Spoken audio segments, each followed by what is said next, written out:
चलेगी, तानाशाही नहीं चलेगी।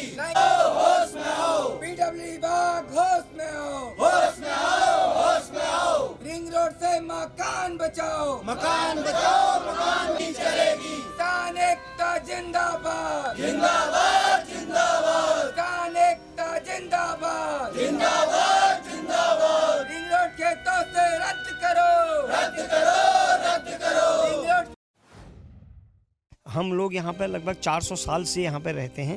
पूर्वजों की संपत्ति हमारी पास है, पूर्वजों से पूर्वजों में ट्रांसफ़र होते आई है। और आज जब 2017 में एक बार ये चर्चाएं हुई थी कि यहाँ से रिंग रोड जाएगी, उसके बाद ये फाइल बंद हो गई, कुछ पता नहीं चला। 2 सितंबर को 2024 को ये लोग आते हैं और कहते हैं कि यहाँ से रिंग रोड जाएगी साहब। उनके हाथ में फीता होता है, उनके हाथ में पिलर होते हैं, वो कहते हैं ये सब दुकान मकान सब जाएगा। आज रात को नींद नहीं आ रही है, दिन में खाना नहीं खाया जा रहा है, हम लोग बहुत परेशान हैं इसको लेकर के। रोड जाएगी तो हम तो यही कि हम यहीं पे रोड पे रह के मर जाएंगे। हमारा कुछ है ही नहीं, हम कहाँ जाएं, कोई भरोसा ही नहीं है हमारा। हमने तो ये बोला है कि आओगे तो हमारे सीने पर गाड़ लो तुम पिलर, है नहीं, और बुलडोजर लाओ तो हमारे ऊपर चढ़ा दो, हमें मार दो, अब रोड बना लो। जान दे देंगे मगर ये भूमि नहीं देंगे। नमस्कार, न्यूज़ टुडे नेटवर्क में आपका स्वागत है। हम लोग इस समय हैं हल्द्वानी में, और हल्द्वानी में उस जगह पे मौजूद है जहां पर रिंग रोड प्रस्तावित है। हल्द्वानी रिंग रोड के नाम से ये जगह है, जो कि फुटकुआ इलाका है। हम आपको दिखाना चाहते हैं, ये फुटकुआ इलाका है जहां जो गन्ना सेंटर वाली जगह है, गन्ना सेंटर से मोटा हल्दू तक इसको बनाना प्रस्तावित किया गया है, जिसके ज़रिए यहाँ पर रिंग रोड प्रस्तावित है। करीब 600 करोड़ से ज़्यादा का ये पूरा प्रोजेक्ट है। हम लोग उसी जगह पे मौजूद हैं और उस जगह पर बेहद परेशानियां वहाँ पर खड़ी हो गई हैं। खेत हैं, खलियान है, आप देख पा रहे होंगे। मैं अपने साथी से कहूँगा वो दिखाएंगे कि ये जो खेत हैं, ये पूरे खेत उसकी जद में आ रहे हैं, जिसमें प्रभावित इलाका है। हमारे साथ में कुछ लोग भी हैं, उनका ये घर है। उपाध्याय जी हैं, उनका पूरा परिवार आप देख पा रहे होंगे कि ये उपाध्याय जी अपने परिवार के साथ में यहाँ पर अपनी पीड़ा को बताने आए हैं कि किस तरीके से उनका पूरा खेत खलियान गौशाला से लेकर पूरे घर दुकान तक उसकी जद में आ चुके हैं। बेहद परेशानी वाला दौर उनके सामने खड़ा हो गया है। हम लोग उनसे जानते हैं कि आखिरकार किस तरीके की इस परियोजना की सरकार को ज़रूरत पड़ी, और आखिरकार क्या इन लोगों के जो मुरझाए हुए चेहरे हैं, जो इनकी समस्याएं हैं, वो सरकार तक क्या नहीं पहुंच पा रही हैं। पूरा सब कुछ उनका नेस्ते नाबूद हो जाएगा अगर इस प्रोजेक्ट को कुछ चेंजेस नहीं किए गए। चलिए हम उपाध्याय जी से बातचीत करते हैं। उपाध्याय जी, किस तरीके की परेशानी आप देख पा रहे होंगे, क्या क्या आपका इसमें नष्ट होने की उम्मीद जताई जा रही है? महोदय, मैं मदन मोहन उपाध्याय हूँ। हम लोग यहाँ पर लगभग 400 साल से यहाँ पर रहते हैं।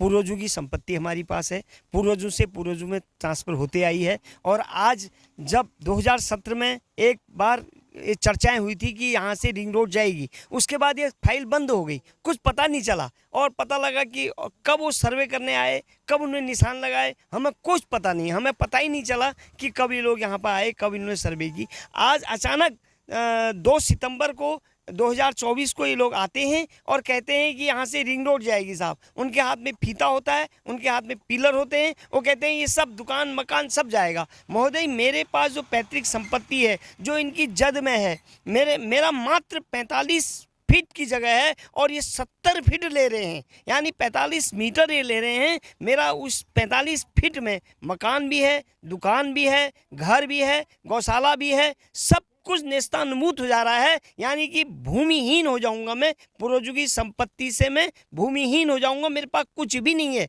हालांकि अगर ये रिंग रोड आती है तो मेरे लिए संकट ये खड़ा है कि मैं कहाँ मैं मकान बनाऊंगा, कहाँ मैं रहूंगा, क्या करूंगा, ये मेरी समझ से बाहर हो जा रही है। आज मैं बहुत परेशान हूँ इसको लेकर के कि मैं क्या करूंगा। आज रात को नींद नहीं आ रही है, दिन में खाना नहीं खाया जा रहा है, हम लोग बहुत परेशान हैं इसको लेकर के। हम कैसे इसको करेंगे, क्या करेंगे, कहाँ जाएंगे, और सरकार इसमें कुछ सुन नहीं रही है और हम बहुत परेशान हैं। बिल्कुल, मैं उनके भाई साहब से भी बातचीत करूँगा। भाई साहब, आप लोगों ने जब यहाँ पर आए थे, कितने समय पहले आप यहाँ पर आए थे, ये बताएंगे कि क्या क्या? हमारी पैदाइश यही की है और हमारे पिताजी, हमारे दादाजी, ये लोग सब यहीं के हैं, रहे हुए हैं। इन्हीं लोगों की जायदाद थी, वो उनके मरने उपरांत हमारे नाम पर ट्रांसफ़र हुई है। और अब जो है जो हमारी ये रोड से जो नीचे को जो है हमारे पास केवल 45 फीट की जगह है हमारे पास, हमारे हिस्से एरिया में आई है। और वो 45 फीट पूरे गन्ना सेंटर चौराहे से लेके हमारे पूरे फार्म तक 45 फीट जो है हम दोनों भाई के हिस्से में लगभग 8 बीघा 9 बीघा करीब होगी वो पूरी जो है उसमें जा रही है। क्योंकि इनके द्वारा कहा जा रहा है कि 70 फीट नीचे को जाएगी। 70 फीट का मतलब 45 फीट हमारे पास है और बाकी हमारे छोटे भाई की उसमें जाएगी।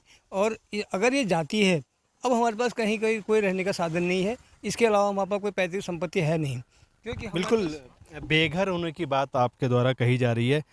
मैं मैडम से भी बातचीत करूंगा, क्योंकि आप लोगों ने बड़ी मेहनत से इस घर को बनाया होगा, कितनी परेशानियां आपने फेस करी होंगी, कैसे जो है क्या परेशानियां आई थी जिस समय आप लोग घर बना रहे थे, ये किन परेशानियों से गुजरे? हमने तो ये खेत में मेहनत करके काम करके धान गेहूँ काट के हमने अपने बच्चों को पाला। फिर हमने मकान, जैसे हमने अपना रहने का ठिकाना बनाया, मकान बनाया। आज वो ज़मीन भी, दुकान भी, एक बेटा है मेरा, उसकी दुकान है, वो भी पूरी जा रही है। वो कल को क्या खाएगा, उसके बच्चे क्या खाएंगे? तो इसलिए हम ऐसे करके यहाँ से तुम रिंग रोड ना ले जाएं। एक विकल्प है, जंगल के रास्ते वहाँ से ले जाने चाहिए इन्होंने। हम तो अगर ये रोड जाएगी तो हम तो यह है कि हम यहीं पे रोड पे रह के मर जाएंगे। हमारा कुछ है ही नहीं, हम कहाँ जाएं, कोई भविष्य नहीं है हमारा, यही है बस। अच्छा, आपका भी मकान आ रहा है यहाँ पर? मकान सब कुछ आ रहा है, दुकानें हैं हमारी चौराहे पे, मेरी, मेरे हस्बैंड की, सब कुछ जा रहा है उसमें, कुछ भी नहीं बच रहा है सर। हमारे छोटे छोटे बच्चे हैं अभी जो फर्स्ट सेकंड क्लास में पढ़ रहे हैं। अगर ये रोड जाती है तो हमारे पास ये भी नहीं है कि हम बच्चों को लेके कहाँ जाएंगे, बच्चे हमारे रोड पे आ जाएंगे। कोई ऑप्शन ही नहीं है हम लोगों के पास में, और सरकार के पास ऑप्शन होते हुए सरकार वो कदम नहीं उठा रही है जिसमें कि कोई पब्लिक का नुकसान भी नहीं हो रहा है।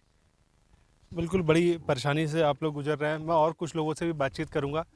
तो यहाँ पर आप लोग कितने समय से रह रहे हैं, और जो सरकार के संज्ञान में आप लोगों ने डाला कि ये जो समस्या है इसका समाधान क्या हो सकता है?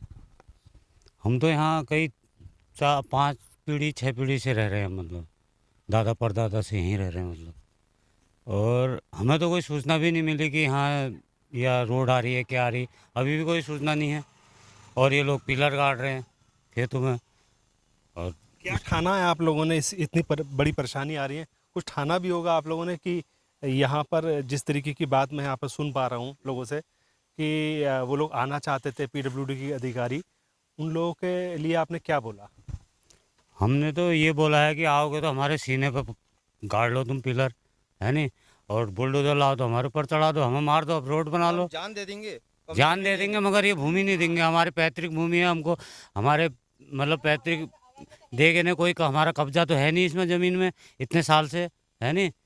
अपना कार्य है, अपने बाप दादा दे गए, उसी को हम रोजी रोटी हमारी वही है, वही कमा रहे हैं, है नहीं।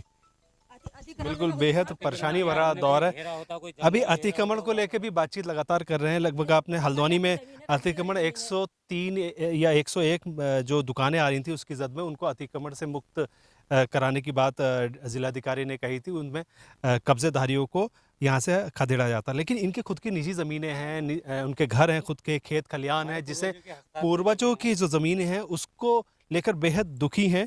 आप यूथ हैं, उनसे भी हम बातचीत करते हैं कि जो आपने जब काम शुरू किया था तो उस काम शुरू करने के दौरान मन में किस तरीके का उत्साह था, और अब जो काम को आप देख पा रहे हैं, जो इन्होंने सीमांकन किया है, किस तरीके का सीमांकन किया था इन्होंने? पहले तो मैं ये कहूँगा कि ये लोग कहते हैं युवा को पढ़ाओ, आगे बढ़ाओ, क्योंकि इन्होंने हमारे इसमें योजनाएं बहुत सारी निकाल रखी हैं। प्रधानमंत्री योजना है और कि सीएम वाली है, तो कई प्रकार की योजनाएं यहाँ पे इन्होंने कर रखी हैं। तो उसका लाभ हमें तो मिल नहीं रहा है, क्योंकि अब देखो ये हमसे हमारी भूमि ले रहे हैं, हमारी इसमें मेरा दुकान है, मेरा मकान है, मेरी ज़मीन है, सब कुछ है। तो उसके होते हुए भी मैं यहाँ पे अपना नया काम शुरुआत नहीं कर पा रहा हूँ। जब से ये रिंग रोड के बारे में इन्होंने बताया है, मेरा एक ड्रीम वर्क था यहाँ पे कि यहाँ के लोगों के लिए मैं एक ग्राउंड बनाऊँ जिसमें यहाँ लोगों को परेशानी होती है, वो भी मैं यहाँ पे नहीं कर पा रहा हूँ। अपनी भूमि में होते हुए मैं नहीं कर पा रहा हूँ। और भी लोग हैं क्या? और लोगों से बातचीत करने का प्रयास करते हैं। आप भी यहाँ पर हैं, तो आप भी कितने सालों से यहाँ पर रह रहे हैं आप लोग, तो क्या देख रहे हैं, कितनी परेशानियाँ से गुजर रहे होंगे आप?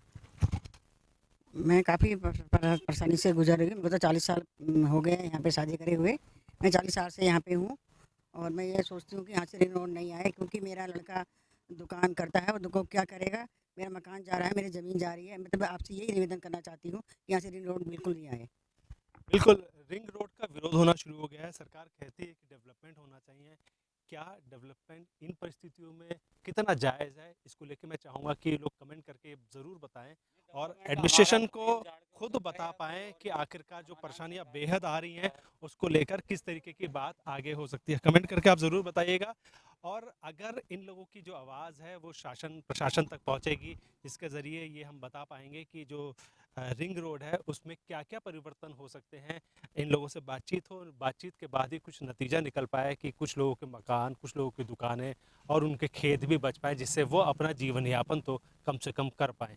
न्यूज़ टुडे नेटवर्क के लिए हम लोग इस तरीके की ऐसी महत्वपूर्ण जानकारियाँ हम आपको लगातार जानकारी देते रहेंगे। रिंग रोड से जुड़े हुए कुछ और मुद्दों को लेकर भी हम लोग बातचीत करेंगे, जिसके ज़रिए एडमिनिस्ट्रेशन को ये पता चल पाए कि आखिरकार क्या रास्ता बीच का निकल सकता है, जिससे उनको कुछ राहत मिल पाए।